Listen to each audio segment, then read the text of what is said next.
Hola a todos y todas. Vamos a continuar con esta segunda cápsula que está enfocada en las presentaciones orales. Les recuerdo que usualmente las presentaciones orales se hacen, y se me olvidó decirlo en la cápsula anterior, para defender sus propias memorias de título o tesis. Es lo más frecuente y probablemente sea de las primeras exposiciones que se hagan prolongadas dentro de sus carreras de pregrado. Pero también se ocupan bastante las presentaciones para orales, me refiero para en los congresos. Usualmente en los congresos existen dos tipos de exposiciones, las que son orales y las que son de paneles, que en la siguiente cápsula, en la tercera cápsula voy a hablar sobre los paneles. En esta solamente voy a hablar de las exposiciones orales. Y por último, también cuando uno hace charlas de divulgación en colegio o en otros lugares, cuando en el fondo cuando está hablando frente al público, uno tiene que tener ciertas precauciones y o ciertos tips que les voy a comentar el día de hoy. Cuando uno hace una presentación oral, tiene que planearla, pues no es llegar, es difícil hacer una buena presentación oral que sea espontánea, uno siempre la planifica. Y la planificación consiste en que yo tengo que identificar el propósito, objetivo de esta charla. También definir el contenido que en el fondo el contenido va a ser el mensaje que les contaba adelante cuando hablamos de la comunicación, saber cuál es el mensaje que yo quiero llevar al público. Y segundo, es saber quién es la audiencia, quién es el público que te va a escuchar, porque no es lo mismo hacer una charla a tus pares, que son de tu misma profesión y que entienden el lenguaje, los conceptos, que a una persona que está fuera de eso y que no tiene que entender a cabalidad todo el vocabulario, el lenguaje que se utiliza dentro de tu disciplina. Incluso uno podría pensar el público son los niños o niñas, y también la forma de mostrar la presentación, de planificarla, tiene que ser distinta porque el mensaje tienes que contarlo de otra manera. Entonces, siempre uno tiene que pensar cuando planifica la presentación en el propósito, luego pensar en el mensaje que quiero llevar y también tener cuidado y saber quién va a ser el público que lo va a escuchar. Ahora, a la estructuración del discurso, usualmente cualquier charla que uno hace tiene por lo menos tres actos, que es lo mismo que en la obra dramática. Tiene una suerte de introducción, donde yo explico el tema y la importancia de este tema.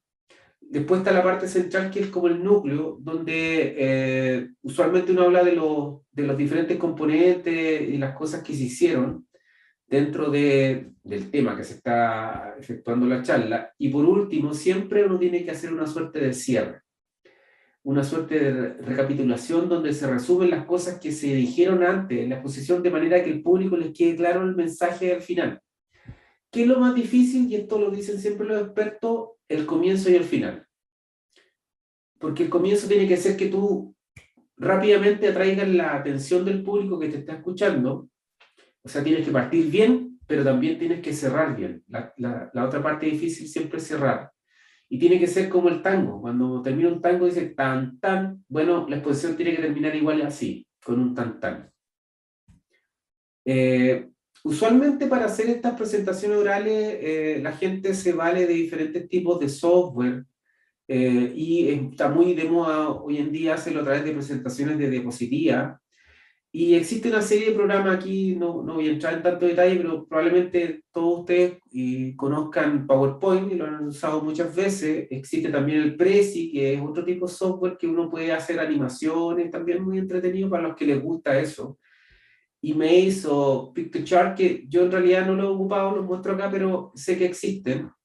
Pero usualmente yo, en mi caso, ocupo PowerPoint o la alternativa de Mac, que creo que se llama, ay, no me acuerdo cómo se llama la versión de Mac.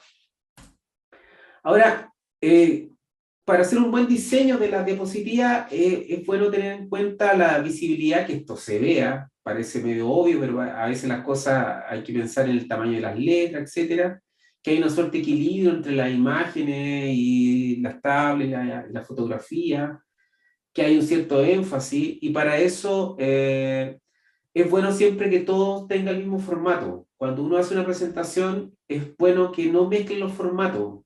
o sea, que todos tengan el mismo tipo de letra, que todos tengan los mismos colores, básicamente, que no, y básicamente también que no haya tanta información dentro de las diapositivas. Eso es uno de los pecados que uno comete cuando está partiendo en esto, de que uno llena de texto las cosas, y nunca tienen que perder de vista lo siguiente: el PowerPoint o el formato que estoy presentando de diapositiva no es para mí, no es para mí el expositor, sino que es para el público. Entonces, por eso se ve feo cuando la gente empieza a leer las diapositivas, porque en realidad lo que importa es lo que tengo que decir yo. El PowerPoint es un apoyo para mí para que el mensaje quede más claro para el público. Entonces, yo tengo que utilizar las diapositivas como una suerte de puente para el mensaje, para que le quede más claro al público lo que estoy contando. Entonces, por eso no es bueno que se llene de texto, porque lamentablemente nadie te va a leer las diapositivas si están llenas de texto, si esa es la verdad. Un tema que no es menor, el tema de la tipografía. Hay tipografías, tipos de letra que son mejores para, incluso para la publicidad. Estas son algunas que yo saqué de páginas de publicidad y de marketing, porque son las que usualmente uno ocupa, pero uno no sabe por qué se ocupan esas.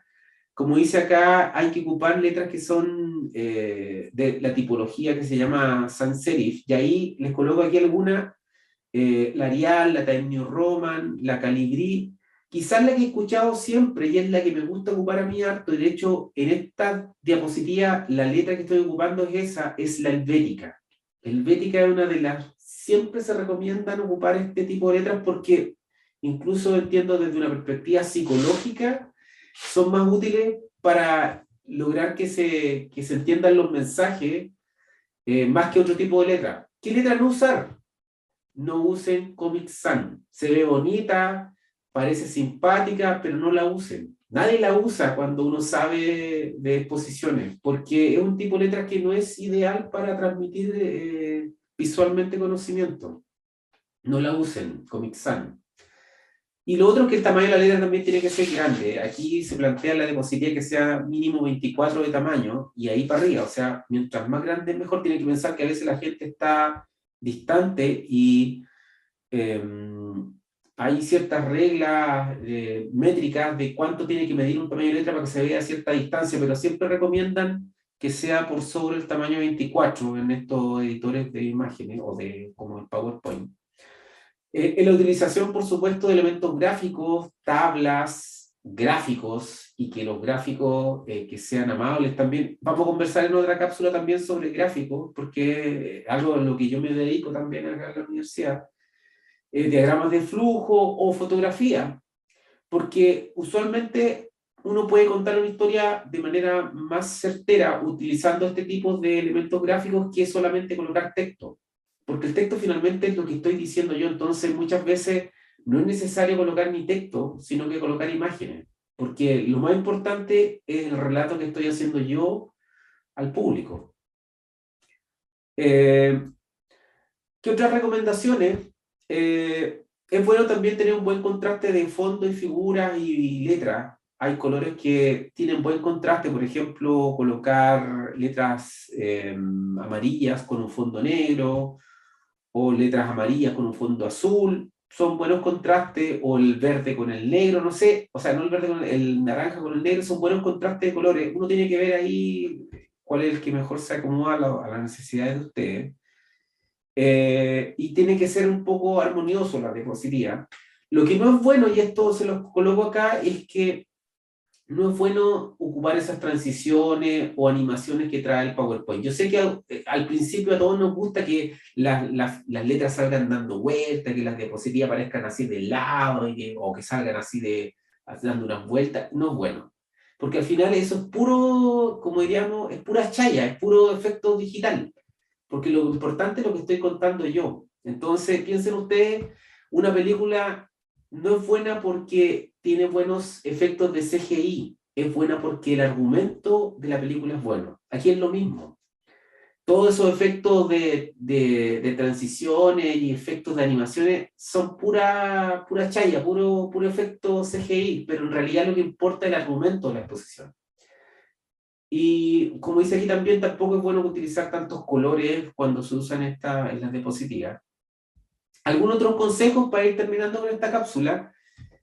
Obviamente estamos en una etapa donde no estamos haciendo exposiciones en público, pero cuando se hacen en público, cuando volvamos a la presencialidad, es bueno mirar al público, no quedarse mirando las diapositivas, y es bueno hacer un barrido por el público, ir mirando, tampoco es bueno quedarse mirando una sola persona todo el rato, porque esa persona se va a sentir media cohibida, sino que es bueno hacer un barrido por todo el público.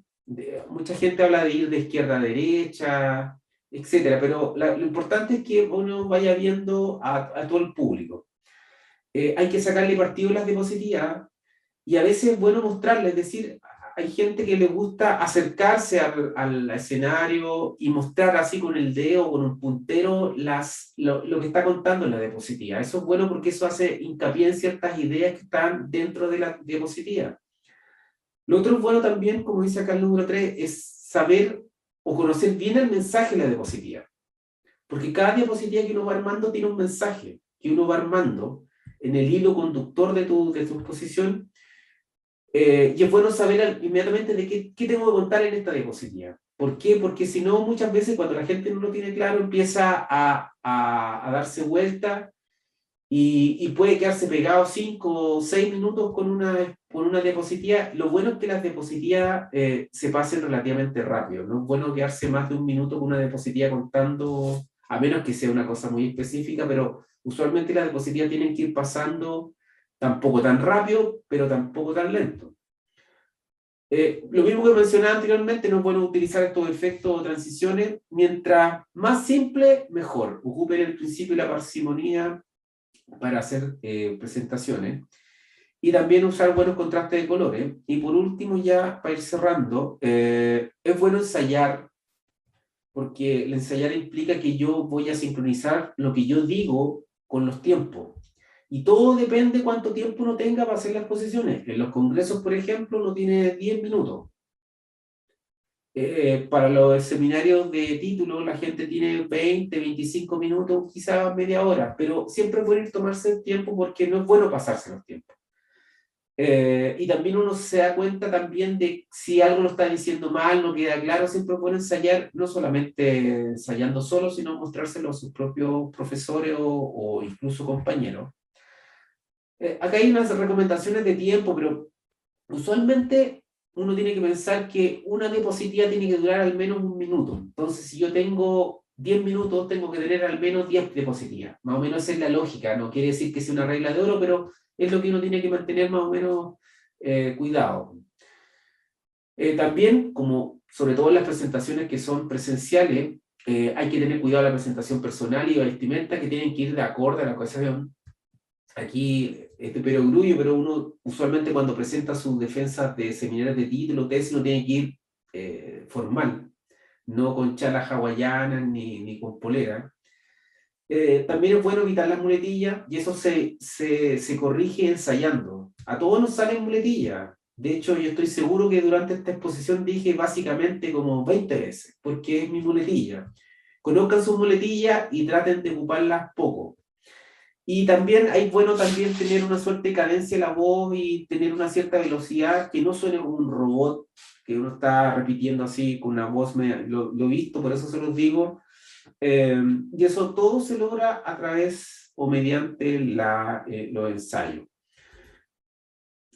No se olviden que cuando uno va pasando de una diapositiva a otra, uno tiene que tener ciertos conectores, porque el discurso va armándose de esa manera. Entonces, aquí les coloco un ejemplo solamente de que si yo quiero hablar en términos de algunos conectores de tiempo, de causa-efecto, es bueno utilizar estas frases de conexión como por lo tanto, por consiguiente, sin embargo, no obstante, y uno al colocar esta conexión, cambia la diapositiva. Es bueno ir conectando una diapositiva a través de estos conectores, cosas que se vaya manteniendo la continuidad de la exposición. Y unas últimas recomendaciones es que muchas veces la gente está exponiendo y hoy se me olvidó lo que tenía que decir, o no utilicé la palabra correcta, sobre todo cuando se aprenden las cosas de memoria y se olvidan como que quedan ahí desconfigurados, porque uno lo planifica de una manera, pero a la hora de los cue, como se dice en chileno, las cosas a veces no salen como uno quiere, lo importante es que sigan para adelante. O sea, no se queden pegados porque no lo dije como yo quería decirlo, porque no dije la palabra precisa, no importa. Lo importante es que no se peguen porque a veces pasa que la gente que como no encuentra la palabra, se queda pegado, entonces lo importante es que sigan y que lo digan con sus propias palabras. Y por último, y con esto termino, la exposición es como ustedes están exponiendo, después probablemente la gente le hace preguntas. Y siempre hay tres preguntas que la gente, y esto es como una suerte morada, que la gente te pregunta cuando no sabe qué preguntar. Primera pregunta, cuando no saben qué preguntar, y te van a preguntar la importancia del estudio. ¿Por qué es importante este estudio? Van a decir. Y tú vas a tener que tener pensada desde antes, por supuesto, la respuesta. Por eso se las coloco, porque esas son las preguntas que siempre aparecen, porque tienen que ver con, no con una cosa específica de tu tema, sino con cosas generales. Segundo, ¿cuáles son las proyecciones de tu resultado de tu estudio? O sea, con estos resultados que tienes, ¿qué cosas se esperaría o qué se podría hacer a futuro? A eso se refieren con las proyecciones. Piénsenlo también cuando armen sus presentaciones, como diría uno en el lenguaje coloquial, ¿para dónde va la micro? O sea, teniendo esto, ¿para dónde va? Y por último, te pueden preguntar, ¿de qué te sirvió haber hecho este estudio? Piénsenlo porque no todo el mundo le da vuelta a eso y es importante tenerlo claro. Que estén bien y que les haya servido esta cápsula.